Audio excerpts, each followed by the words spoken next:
así es, ya pasó el tiempo y nuevamente estamos aquí con ustedes. Como mes a mes hemos sabido construir entre todos esta propuesta pedagógica alternativa en donde de a poco se ha consolidado este proyecto y donde de a poco también ustedes se han sabido reconocer en esta familia. El Instituto Paulo Freire nuevamente tiene una opción más para ofrecerles a ustedes alrededor de diversos temas. En esta ocasión, esta charla formativa tiene como eje central el tema de la educación, pero la educación desde un enfoque crítico. En ese sentido, lo que queremos a partir de esta charla es que sepamos confrontar dos conceptos que quizás dentro de la cultura, si se quiere entender de esa manera, se suelen confundir o suelen entenderse como si fuesen lo mismo, y son los conceptos de educación y adoctrinamiento. Bienvenidos. La construcción del conocimiento es un proceso que se forma con la participación de cada miembro de la sociedad. Por esta razón, la educación es un reflejo de cada cultura existente. Es por ello que la historia del planeta está conformada de experiencias. La educación consiste en el análisis, la reflexión y la transmisión de dichas experiencias que han surgido de forma individual y colectiva.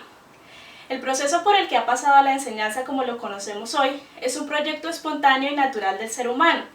La historia de la educación permite entender el desarrollo que ha tenido la humanidad como especie, pues al igual que en muchos otros organismos vivos, los humanos hemos aprendido lo básico para sobrevivir desde la primera escuela, la familia.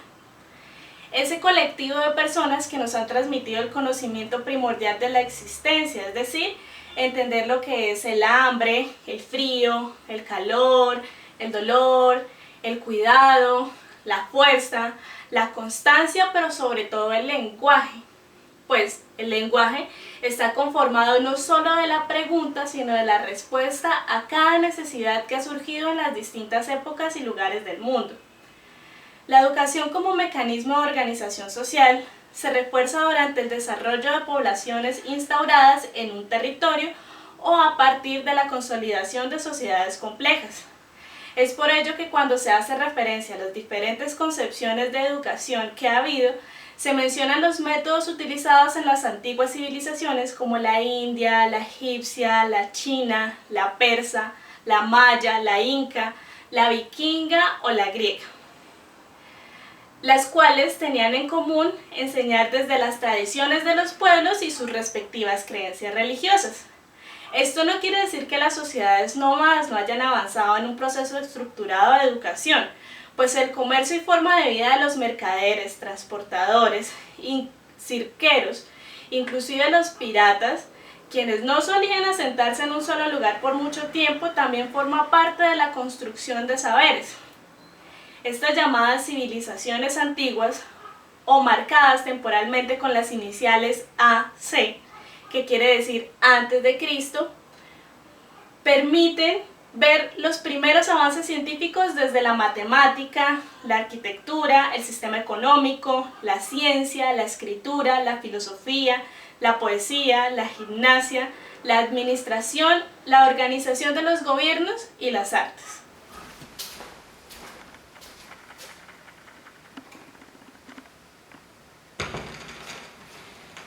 Para poder entender de una mejor manera estos temas, para poder entender su desarrollo, para poder reconocer los factores diferenciales quizás en el mismo desarrollo, para poder tener un criterio crítico frente al análisis del mismo, podemos recurrir a herramientas como la dialéctica, que es fundamental al momento de hacer estos análisis. La dialéctica permite avanzar reconociendo los cambios cualitativos y cambios cuantitativos que han ocurrido, permite reconocer críticamente también como antes lo que era quizás la vanguardia, ahora ya no es de vanguardia, es decir, también lo que antes funcionaba ya puede que no funcione. En ese sentido la dialéctica nos ayuda de alguna forma para avanzar analizando y reconociendo las diferencias productivas y significativas.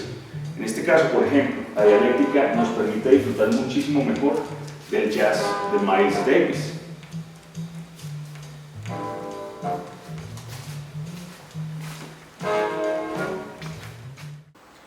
La forma de transmitir el conocimiento que ha primado en Latinoamérica es aquella que se continuó conformando en Europa. En ella se puede reconocer el feudalismo con la corriente escolástica en los siglos XII y XIII, en donde se reconocen las principales universidades del medioevo en ciudades como Inglaterra, Francia, Italia, Polonia y Praga. Estas instituciones otorgaban títulos de 4 facultades: arte, medicina, teología y jurisprudencia. Duraba entre 5 y 6 años. Pero este conocimiento impartido por el monopolio de la Iglesia no era transmitido a los hijos de campesinos o artesanos, sin mencionar la restricción al conocimiento que tenían la mayoría de las mujeres de la época. La manera como se concibe la pedagogía se ha estado pensando y repensando desde la época del Renacimiento, es decir, desde el siglo XIV, desde donde se ha cuestionado la centralización del conocimiento por las políticas estatales de cada gobierno y las creencias religiosas de cada nación. La época de la Reforma aporta la corriente humanista a la rigidez de la disciplina eclesiástica y da paso al análisis de los métodos de enseñanza que ayudan a impulsar la Contrarreforma, el modernismo y la pedagogía contemporánea, la cual se nutre de los diferentes procesos históricos que han permitido, en gran parte, no solo la popularización del conocimiento, sino la amistosa colaboración entre el maestro y el estudiante. Se destaca como impulsor de este modelo de enseñanza el brasilero Paulo Freire, quien resalta los valores humanos, la libre transmisión del conocimiento y la constante construcción de los saberes como elementos fundamentales para la evolución de la humanidad. Hoy en día los maestros, académicos, científicos, artistas y la misma comunidad, es decir, ustedes y nosotros, continuamos con el proceso de construcción social y de pedagogía que tiene la intención de encontrar armonía entre la vida, el crecimiento de la especie y la democratización del conocimiento. En la actualidad, los métodos de enseñanza y aprendizaje no dejan de ser didácticos, pero con características mucho más populares que han permitido una aceleración en los procesos de racionalización desde la tecnología y la globalización. Pues durante la búsqueda de un acercamiento al equilibrio mental, tanto individual como colectivo, se quiere trabajar en el análisis crítico de la información que recibimos a cada momento. Uno que permita dar el gran valor que tiene la conformación de los saberes para el ser humano y el aporte que cada individuo otorga a la construcción del conocimiento sin importar las diferencias culturales o físicas de cada persona.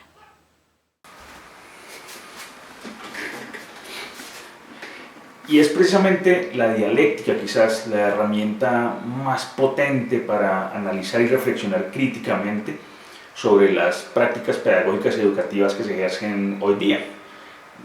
La educación, podemos pensar, es un aparato ideológico o ha funcionado como un aparato ideológico que ha servido para perpetrar un sistema. En ese sentido, al estudiante no se le enseña a pensar de ninguna manera, sí lo que se hace con el estudiante es que se forma para que salga a sumarse a un aparato ya establecido y no a transformar la sociedad.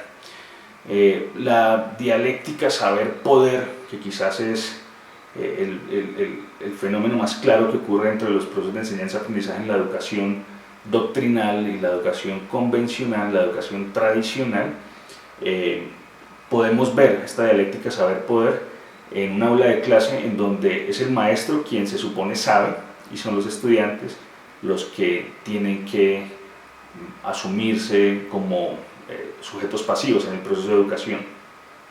En ese sentido, el aula de clase se vuelve casi que un dispositivo panóptico donde el docente puede mirar absolutamente todo y los estudiantes no tienen esa posibilidad y son ciegos frente al saber. Se vuelve entonces esto una lucha donde la lucha por el poder es básicamente la lucha por el saber, y es esta quizás la crisis más clara de la educación actual.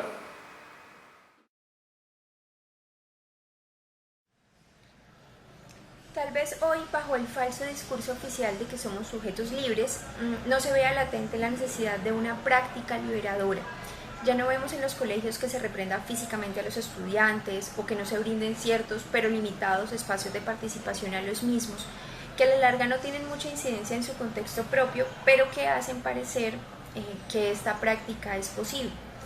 Sin embargo, bajo la idea de trabajar por una educación que desate, que libere, que permita la acción de sujetos y que sea alternativa, es indispensable pensarse en las formas de dominación que siguen existiendo en las relaciones de crianza y de formación.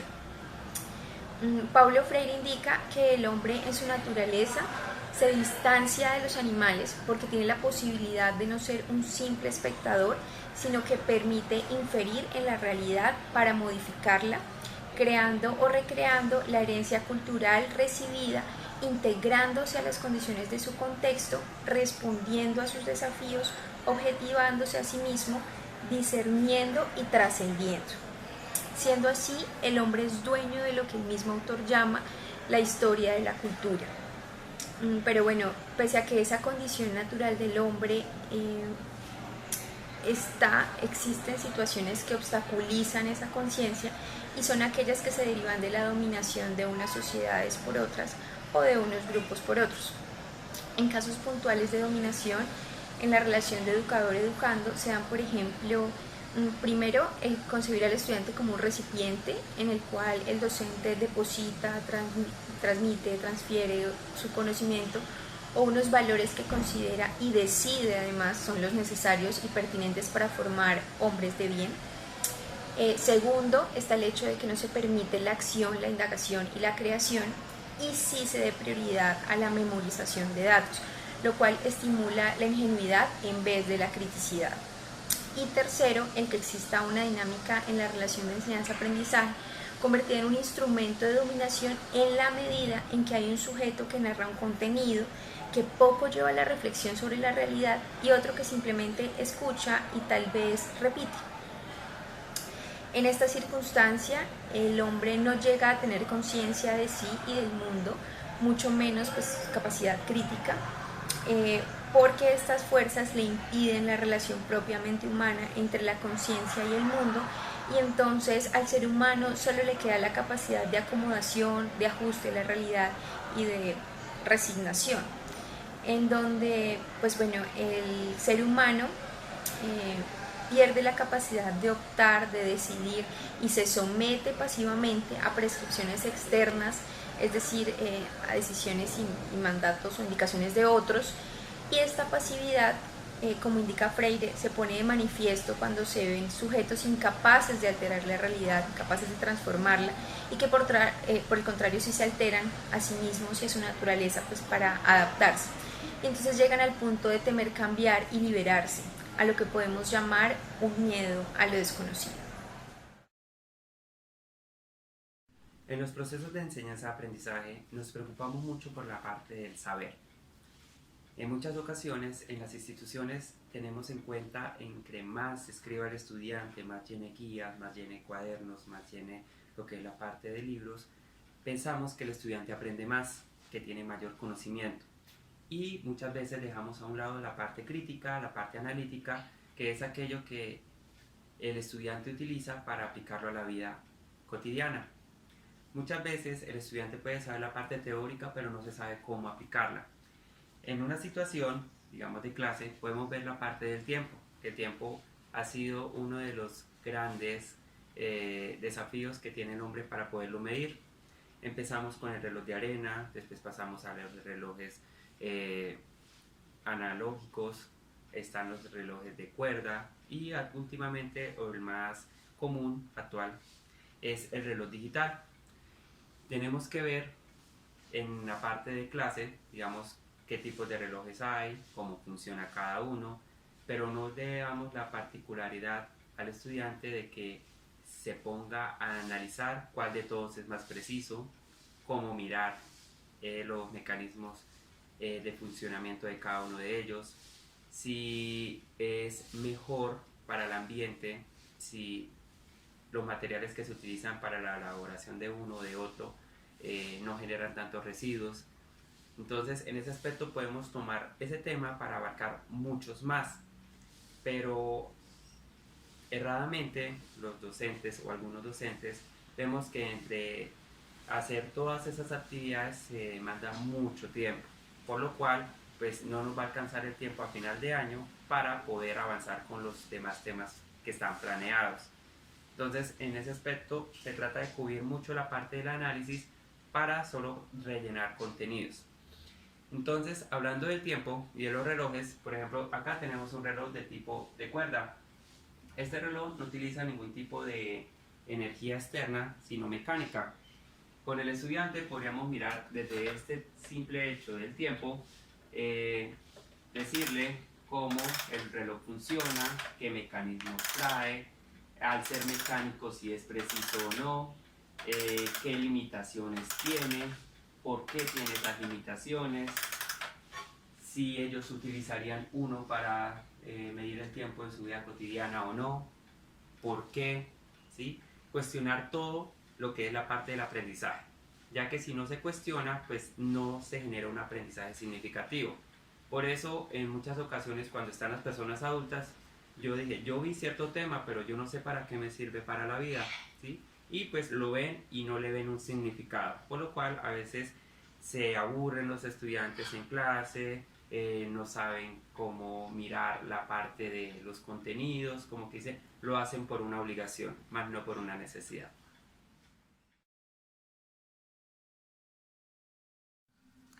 El sistema educativo actual tiene un único fin con la individualización de la sociedad, y es que cada ser que salga servible a la sociedad sea aquel que cumpla órdenes, las reciba y simplemente no comente en lo más mínimo la orden que se está dando. Lastimosamente este papel lo está cumpliendo la escuela.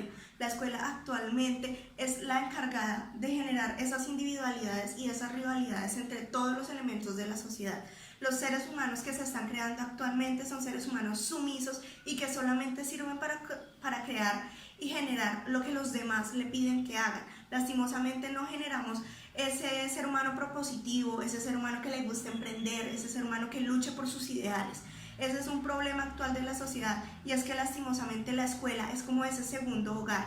Ya sabemos que en casa aprendemos muchas cosas, pero la escuela es la que nos enseña a pensar. Entonces debemos salirnos de medir conocimientos por evaluaciones, de medir conocimientos con un examen, de medir conocimientos porque yo soy mejor que mi compañero.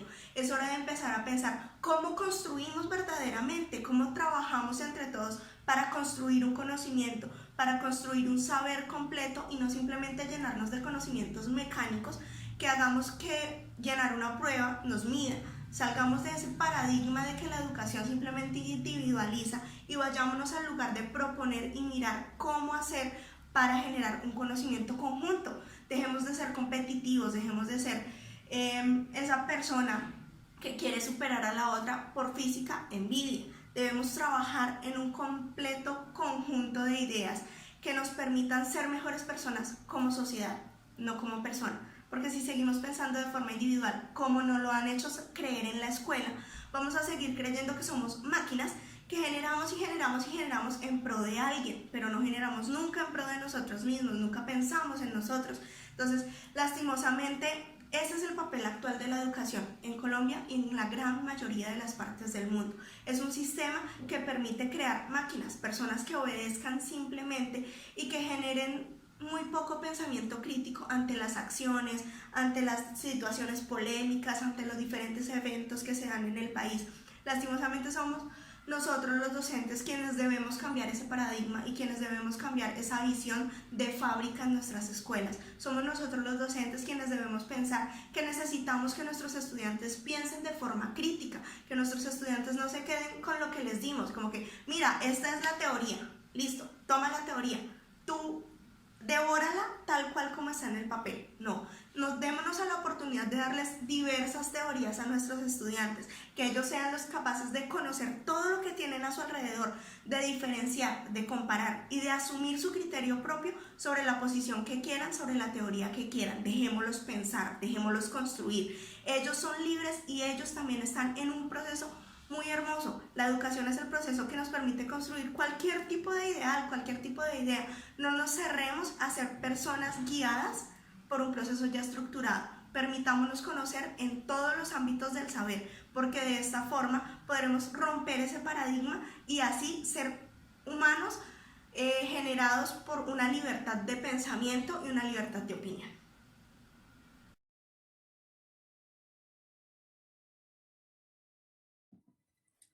Hablar de adiestramiento es algo paradójico, pues en ello se fundamenta el sistema educativo de hoy. El adiestramiento se puede resumir a la noción de estímulo-respuesta que tiene como finalidad generar una serie de conductas frente a unos estímulos otorgados. También para la mayoría al escuchar el término adiestramiento, pues es inevitable pensar en perros. Y con ello recordar al ruso Pavlov y sus experimentos con caninos y sus aportes sobre la obra de conducta condicional. Entonces, en este sentido, el sistema educativo de hoy lleva a cabo los procesos de enseñanza-aprendizaje en donde realmente no se está educando, sino adiestrando a los estudiantes para adquirir respuestas condicionadas frente a unos estímulos. ¿Sí? Al observar muy de cerca pues, el proceso educativo actual, se descubre una falacia y pues realmente encontramos que más que un proceso educativo es un adiestramiento educativo que admite la incapacidad natural del ser humano para autogestionar su vida. Entonces, se perdió el verdadero sentido de la educación y es descabellado que frente a esta falencia educativa se espere que de la noche a la mañana surjan personas con habilidades y capacidades máximas, sean críticas, sean reflexivas y demás. ¿Sí? Pues el verdadero objetivo de educar es formar personas integralmente sobre una base de valores éticos y morales que conlleven a esos sujetos a ser críticos, a ser reflexivos y transformar el entorno donde se encuentren. Ese es el verdadero objetivo de educar. Para mí es mejor educar que adoctrinar, primero porque educar involucra un acercamiento hacia la realidad de la persona, ¿cierto? No se limita simplemente a dar directrices o a generar ciertos pensamientos sobre una doctrina, pues, ¿cierto? Para mí es mejor educar 1000 veces, porque es un proceso humano, es acercarse y entrar en la realidad de la persona y empezar a generar criterio, ¿sí? O sea, en realidad cuando educamos estamos formando criterio y ese criterio es ese que nos ayuda a decidir por nosotros mismos, ¿sí? Entonces, digamos que la doctrina yo la entiendo así, puede ser que me equivoque, pero yo entiendo la doctrina como una reglamentación que se nos da, ¿cierto? Entonces esto se hace de esta manera y siempre se hace así y ese es el método que funciona y es algo como para mí tan cerrado que no nos permite ni siquiera cuestionarnos al respecto. Cuando educamos, el principio de la educación es precisamente pensar de manera crítica y generar pensamiento crítico y poder tener un criterio al respecto de las decisiones que yo tomo. Bueno, para mí la diferencia entre educar y adoctrinar parte del hecho de las dos ideas. Educar es una actividad de construcción de conocimiento entre el facilitador y el aprendiz, digámoslo así, a partir de experiencias significativas, lo cual les permite construir un conocimiento mutuo, porque no es solamente del estudiante, sino tanto del facilitador como de aquel que aprende. Diferente al adoctrinamiento, el adoctrinamiento es encajar conocimientos dentro de una persona para que actúe de acuerdo a esos principios, ya sea que él los entienda o no, y sencillamente los repita como un robot, por llamarlo de alguna manera. Partiendo de esas dos ideas, creo que el principio de la educación es que a partir de esas experiencias significativas y de esa construcción de conocimiento entre el facilitador o educador y el aprendiz, existan experiencias que le permitan a ese aprendiz desarrollar actividades que le permitan generar un pensamiento crítico a partir de dichas actividades y a partir de ese pensamiento crítico obtenga un aprendizaje que en realidad sea significativo no solo para el instante, sino para su vida. Entonces, la educación lo que permite realmente es formar ciudadanos críticos a partir de aprendizaje significativo.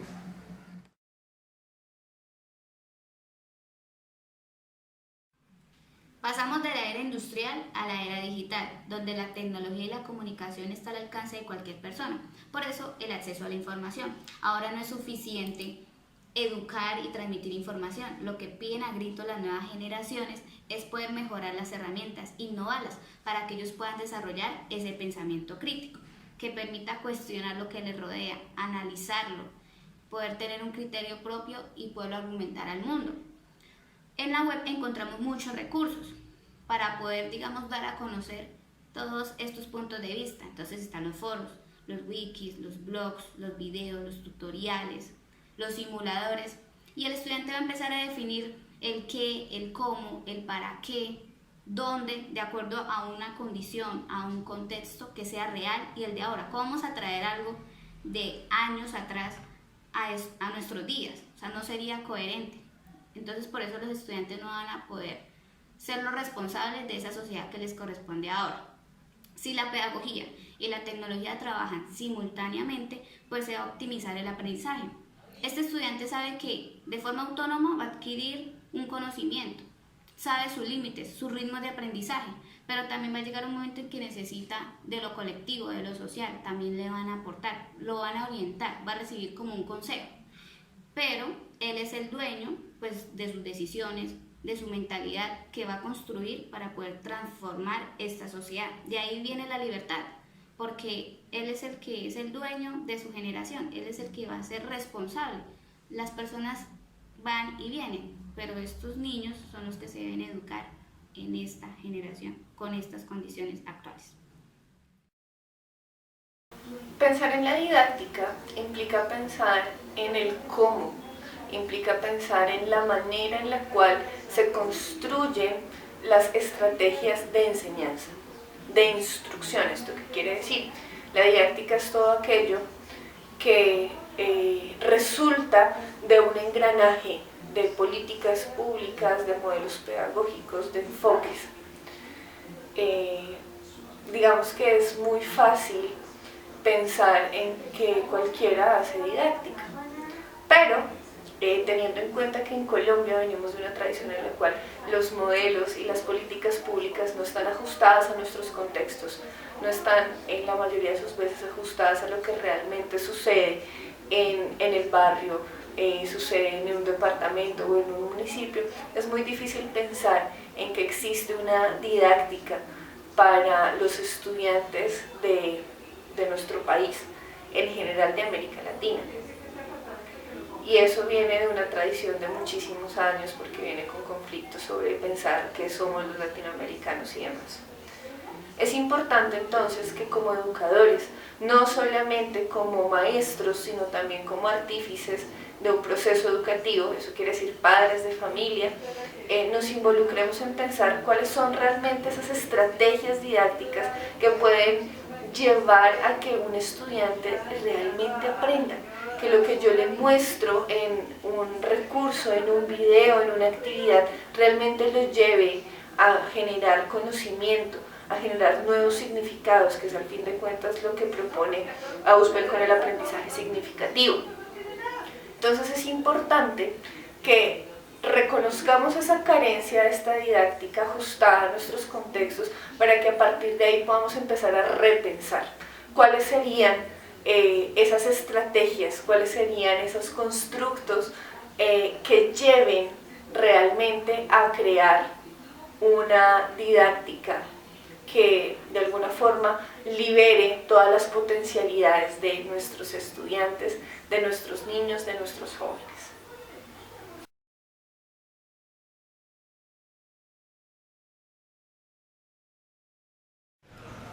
Si el objetivo de una educación liberadora es el lograr una conciencia que permita establecer relaciones con la realidad, captándola y transformándola de forma reflexiva y crítica, es decir, una educación que posibilite el intervenir el mundo, estamos hablando directamente de la acción de participar activamente y esto a su vez corresponde a la necesidad de reconocer el ser humano como sujeto político que por medio de la democracia cree y recree mejores condiciones para él, identificándose dentro de una colectividad e inmediatamente llevando a que se respete la diversidad cultural, la existencia del otro, a que se busque la igualdad y se salude la diferencia. Ahora, esta democracia necesaria en la educación, que debe ser auténtica, equitativa y emancipadora, se distancia un poco de lo que hoy vemos que es la democracia en nuestro sistema político y económico, porque como está planteada funciona solo a favor o en pro o para de una parte de la sociedad y no permite que los oprimidos se liberen y obtengan condiciones dignas y justas. Ahora, en una práctica educativa es necesaria y posible la democracia siempre y cuando se entienda que no hay una relación vertical en donde uno sabe, transmite contenido y el otro aprende fielmente lo que se da, sino en donde existe un proceso de construcción de conocimiento en donde el estudiante se distancie de su realidad, la observa, toma una posición crítica sobre ella y luego vuelve a la misma para transformarla, entendiéndola no como un espacio en donde él es el actor único y más importante, sino en donde hay un contexto con múltiples situaciones y actores con quienes debe mediar, convivir, compartir y debatir en pro del establecimiento de condiciones que favorezcan igualmente a todos según sus necesidades y particularidades. Aquí, con esta participación, se da entonces la democracia necesaria en la educación. En cualquier tipo de pedagogía y en cualquier tipo de modelo educativo es necesario hablar de la diversidad. Es necesario entender que no somos únicos y que no somos los únicos los que tenemos la razón.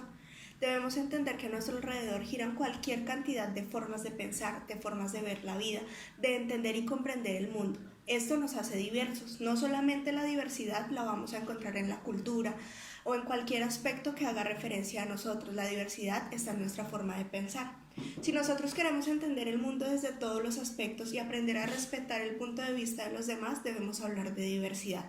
Debemos entender que cada quien tiene su punto de vista y lleva su vida a su modo de ver. Debemos dejar de lado todo tipo de criterio que haga inferior a alguien por pensar diferente. Si queremos ser libres de nuestro conocimiento, si queremos ser libres de pensamiento, debemos entender que debemos respetar cada uno de los puntos de vista de las personas que hacen parte de nuestro alrededor, de nuestra comunidad educativa, de nuestro compañero de trabajo, de nuestro compañero de colegio. Estos elementos son muy importantes porque permiten que esos conocimientos que otras personas tienen puedan incrementar o contribuir a cada uno de nuestros procesos de aprendizaje. En la diversidad encontramos gran variedad de elementos que nos ayudan a crecer con conocimientos muy interesantes, cosas que de pronto no creemos que podemos llegar a conocer, podemos aprenderlas por medio de la persona que está a nuestro lado, que piensa diferente, que ve diferente, que conoce otro tipo de culturas y otro tipo de ambientes. Por eso es importante la diversidad. Dejemos de pensar que la diversidad es algo malo, dejemos de limitar la diversidad al hecho de las creencias, al hecho de las orientaciones sexuales, al hecho de las orientaciones psicológicas. La diversidad es cultura. Y si nosotros necesitamos generar más ambientes culturales, debemos aprender a reconocer la diversidad en un ambiente positivo y en un ambiente que se va a integrar en cada uno de los procesos pedagógicos. Dentro del proceso educativo y en la sociedad en general surge una necesidad, y es la de la tolerancia, ese respeto a las opiniones, a las ideas y hasta conductas de otras personas diferentes que pueda que no me gusta o no comparta. Un ejemplo claro es el aula de clase. Allí la diversidad hay en creencias, en condiciones, en talentos y hasta habilidades, donde se ve, por ejemplo, reflejadas las inteligencias múltiples. Unos niños se destacan por lo musical, por lo naturalista, por relaciones e intrapersonales, por lo lógico-matemático y diferentes ámbitos en los que el niño saca a flote su mayor potencial.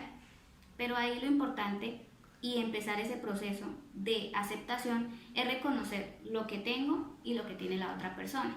Entonces lo ideal es podernos complementar, construir y crecer juntos. Ahora, estas formas de enseñanza y aprendizaje deben ser pensadas en la diversidad. Por eso debemos diferenciar muy bien esos estilos y tipos de aprendizaje. Esto se va a reflejar en muchos ámbitos de la sociedad, por ejemplo, con los vecinos y hasta el mundo laboral. Siempre se debe pensar en intereses colectivos, no intereses egoístas. Y algo crucial pues en la vida de este niño, de este joven, en la sociedad, es que no puede ser independiente o dependiente, debe ser interdependiente, con miras a esa pedagogía para la libertad. Frente a la formación de una pedagogía para la libertad, se debe comprender que educar interrelaciona el educador y el educando, que implica la construcción de conocimiento, valores auténticos y experiencias que favorecen la autogestión de sus propias vidas. Es un proceso que en definitiva permitirá el desarrollo integral del educando en relación con su proyecto de vida, y es allí donde no solo los educadores, sino también los padres de familia debemos tener cuidado de no someterlos a un molde, de no enfrascarlos y de esta manera conllevar a la mutilación de sus capacidades para crear, para pensar, para producir, para transformar. Por ello, Paulo Freire expresó: educar exige respeto por la autonomía del ser del educando, refiriéndose al respeto por el protagonismo del estudiante en su propio proceso educativo. Cuando hablamos de ética en la pedagogía, hace referencia a todos aquellos aspectos que manejamos en un ámbito educativo. Primero, tenemos que mirar qué es ética. Ética es todo aquello que me dice qué está bien y qué está mal. Y también nos da la parte de la moral, que cuando hacemos algo mal tenemos que asumir esa responsabilidad de nuestros actos. Entonces, en una aula de clase, en nuestra familia, en nuestro entorno, es muy importante la ética. ¿Por qué? De esa forma puedo respetar las diferentes formas de pensar de los demás, conocer y reconocer que hay puntos de vista diferentes a los míos, que no porque una persona piense diferente a mí es superior o inferior. Gracias a ello podemos generar un ámbito de libertad. ¿En qué sentido? En el sentido de que cuando hablamos de ética y tengo una buena ética, puedo mirar los diferentes puntos de vista y poder escoger. Cuando podemos escoger, hablamos de libertad, y especialmente de libertad de pensamiento, de forma de ser, de forma de actuar. Entonces, lo importante es hacer que nuestros hijos, nuestros estudiantes, puedan tener ese criterio analítico de poder saber escuchar los demás puntos de vista, pero tampoco dejarse influenciar por ellos, sino tener un punto más amplio de todo lo que se llama su contexto, y de esa forma poder hacer una mejor elección. Buenos días, soy Sonia Castellanos, mamá de Suati Torres. Voy a compartir con ustedes acerca de las preguntas para la clase. ¿Qué cambios se ha notado en Suati desde que está estudiando en internet? El más importante es el manejo del tiempo. El tiempo normalmente está secuestrado por una cantidad de exigencias que no son autoimpuestas por la misma persona. En los colegios esto sucede muchísimo, ¿sí? Tú tienes clase de esto, y esto, y tus horarios son estos, y estos, y es un lapso muy largo, de más de una jornada de una mañana en la que los chicos y las chicas están prácticamente obligados a utilizar su tiempo de una manera que les es impuesta desde afuera. Por internet, al tener la posibilidad de ajustar el tiempo según las necesidades, los intereses personales, los objetivos propios, hay más facilidad que se puedan comunicar con su ser interno. ¿Qué quiere decir esto? Que puedan escuchar sus inquietudes interiores, sus pensamientos, sus necesidades, determinar cómo van a cumplir sus obligaciones, ¿sí?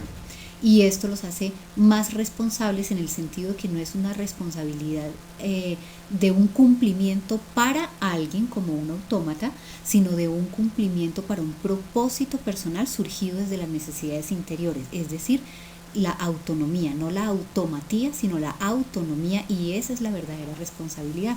Entonces, cuando el tiempo se puede manejar de manera autónoma y no autómata, el ser humano es más feliz, puede madurar más rápidamente, no se ve expuesto a presiones innecesarias. Obviamente que implica una mayor responsabilidad del chico o de la chica, porque les toca estar muy pendientes justamente de que puedan cumplir con todas las cosas que tienen dispuestas o propuestas por ellos mismos sin que les vaya a afectar pues negativamente los resultados que ellos esperan lograr con su propio trabajo.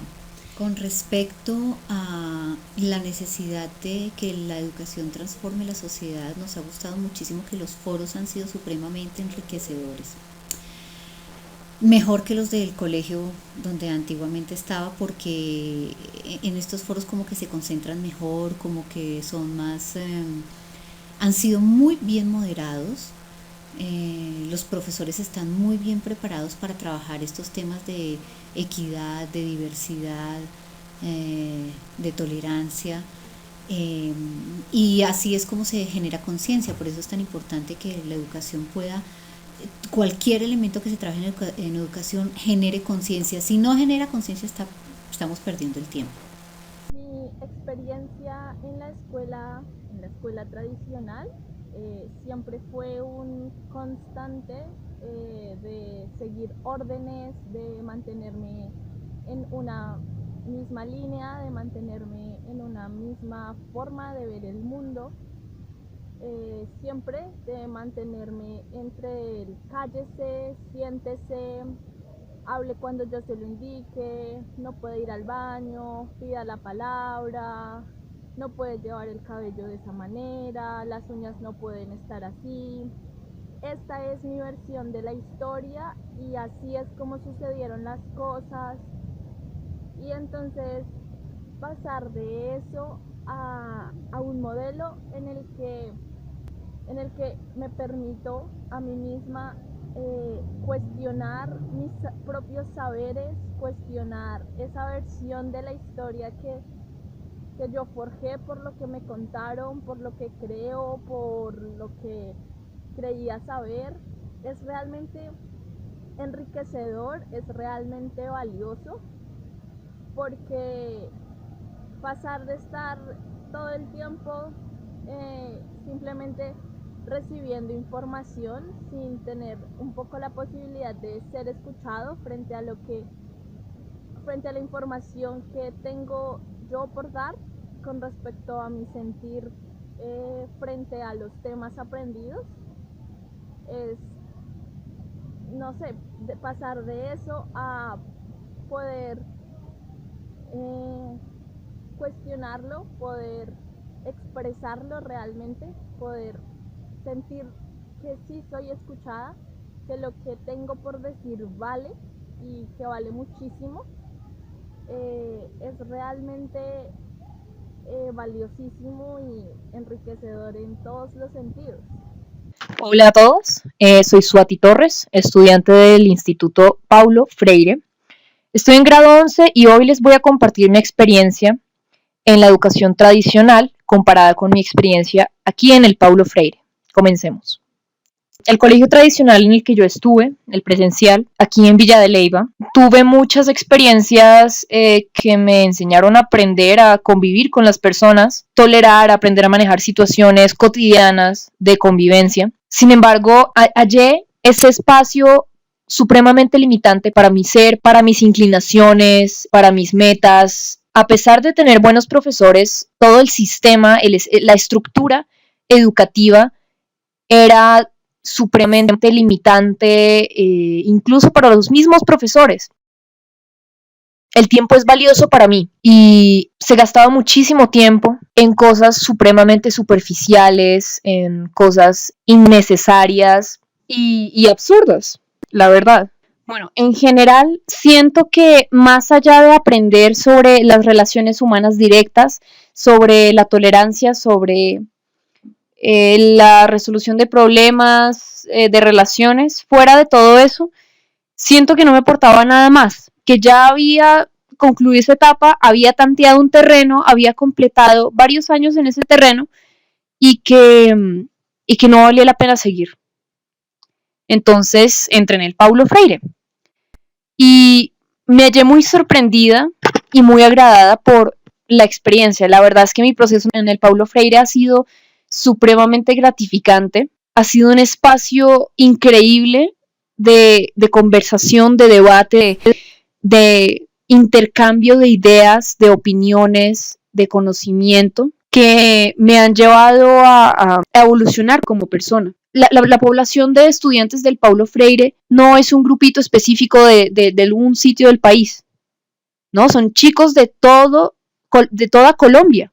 Esta paleta de personas que ofrece la educación virtual es una oportunidad para el aprendizaje muy, muy grande y para la expansión de conciencia, y asimismo uno haya la oportunidad de hallarse a sí mismo en medio de todo eso, hacer cosas que a uno le gustan, seguir el camino de uno, seguir el camino interior, el camino propio, ese que tanto cohíbe la educación tradicional. Y bueno, yo estoy supremamente feliz, lástima que ya entré en último año y ya me graduó con los chicos, pero ha sido una experiencia supremamente nutritiva y he estado supremamente feliz. Gracias a esto he desarrollado otras habilidades, aprendido más cosas fuera del ambiente en el que vivo, he viajado, he asistido a cursos, muchísimas cosas. Entonces, en general, la comparación, la diferencia para mí, en mi experiencia, siento que la estadía del Freire ha sido de lo mejor en experiencia educativa. Reducir a Paulo Freire y su metodología pedagógica únicamente a una metodología de alfabetización es demostrar en gran medida una miopía teórica, o si se quiere una miopía crítica frente a toda posibilidad de desarrollar un planteamiento pedagógico. Paulo Freire es quizás la persona más adecuada para demostrar la gran distancia que existe entre un proceso de adoctrinamiento y un proceso real de educación, ya que a lo largo de la lectura de su obra podemos encontrar que nos está invitando constantemente a soñar, que soñar no es una experiencia distinta a la realidad. Esa medida todo el tiempo también nos está invitando a imaginar un mundo distinto en donde las personas sean el centro del desarrollo y donde los derechos humanos tengan completa vigencia. Paulo Freire además, como nos muestra en su pedagogía de la esperanza, claramente nos invita casi que de forma categórica a que tengamos en cuenta que no hay cambio sin sueño, como no hay posibilidad de sueño sin esperanza. En esa medida, la responsabilidad nuestra como institución educativa siempre va a ser ético-política. ¿En qué medida? En que estamos necesariamente con la gran responsabilidad de invitar a creer constantemente en la utopía. Estamos con la gran responsabilidad de viabilizar los sueños. En ese sentido, tenemos que demostrar a nuestros estudiantes y a toda la comunidad en general que existe claramente la posibilidad de disminuir la distancia entre el sueño y su materialización. Es por eso que esta clase de proyectos son una invitación constante, así como esta clase de charlas también es una invitación constante. Muchas gracias por haber compartido nuevamente con nosotros este espacio. Los esperamos nuevamente dentro de un mes. Recuerden, si no se han suscrito al canal, suscribirse, compartir la charla y sería excelente que nos regalen un comentario aquí abajo, en la parte donde están todos los comentarios. Hasta pronto.